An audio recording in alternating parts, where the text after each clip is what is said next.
everyone! Today I'm doing my first ever recent reads video.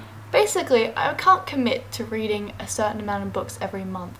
So I'm doing recent read videos so I can just upload a new batch book review every time I have 3 to 6 books read.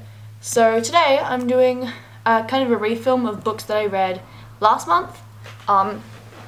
So yeah, most of these books aren't fresh in my memory, but the future ones will be more recent.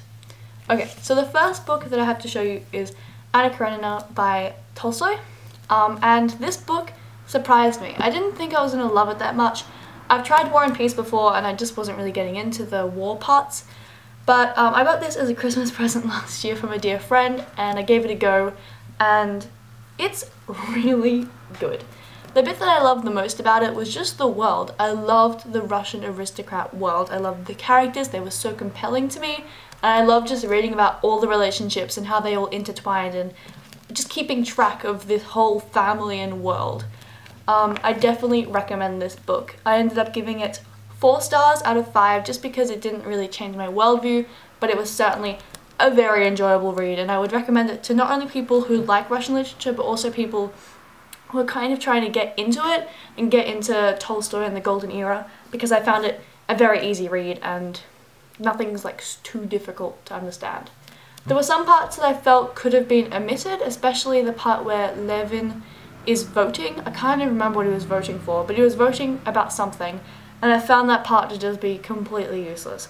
But other parts that felt useless, like shooting, when they went out shooting, were actually really pleasant to read.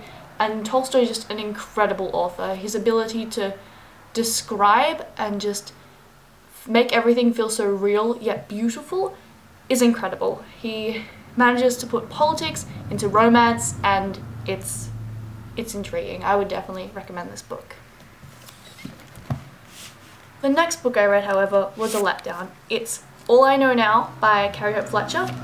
I read this book under the impression that Carrie would be writing for an older audience than she was. This is aimed at audiences of about 10-ish? 10 to 12. 12 would be the oldest I'd read this. It's an advice book and I bought it to support Carrie, however, the writing is just kind of awful. It's written in internet discourse and I could have gotten the same experience from her blog and a better one from her YouTube channel.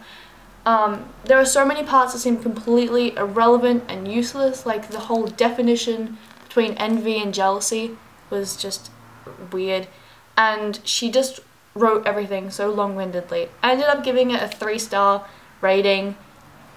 It was nice, but it wasn't good, so yeah, I wouldn't recommend this unless you're about the age of 10 to 12 and looking for friendship advice, so yeah. The next book I read was A Wild Ride. It's Catch-22 by Joseph Heller. I would never read, well, I probably would have read this, but it was bought for me as a Christmas present from a friend, and thanks motorbike. And, basically, the first 200 pages are just they're kind of shit, but the last, 200 to 450 is so good. I read it, the last few hundred pages, so quickly because basically the start is the same idea of Catch-22 just drilled into you. It's so absurd and useless, but then the last 150 pages is when everyone starts dying and things start happening and you start to get attached to characters and attached to everyone, and it just it explodes in awesomeness. It follows a bomber pilot named Wuthering and it basically just follows his squadron in World War II. And I would recommend this highly. I gave it 3.5 stars, maybe even 4 stars. I kind of am wavering about how I feel about it. And I will definitely be rereading this because I feel like it's a book that you definitely get more from after you've read it once. And the last book I have to show you, I don't currently have on me. It's Wuthering by Brontë. And I have to say, this book exceeded any expectations that I had. I don't like English literature or Gothic literature, but now I do. The way that Brontë wrote is it's a very clearly skilled piece of writing because her prose, it reads like poetry in prose basically. Things rhyme, things are so whimsical, and the whole plot just feels incredibly well formulated. I found all the characters to be fun. People always say that the characters are terrible and you need to root for someone, but I don't feel that way. I felt that Kathy and Linton and Edgar, like, everyone was so much fun. I hated Heathcliff, but I hated him, and the fact that I hated him as like a person, but as a character, he was very smart, and just the way that all the characters interconnected was really beautiful, and it all tied in together at the end, so that was really nice. Definitely will be reading more Brontë sisters and more English Gothic literature. So yeah, that's my first attempt at a recent reads video. This was kind of rushed because my camera is telling me that I'm out of battery, so I'm sorry if I'm speaking too fast. I'm hoping to get better as I go on. But yeah, look forward to more videos like this, and tell me what you've read down below.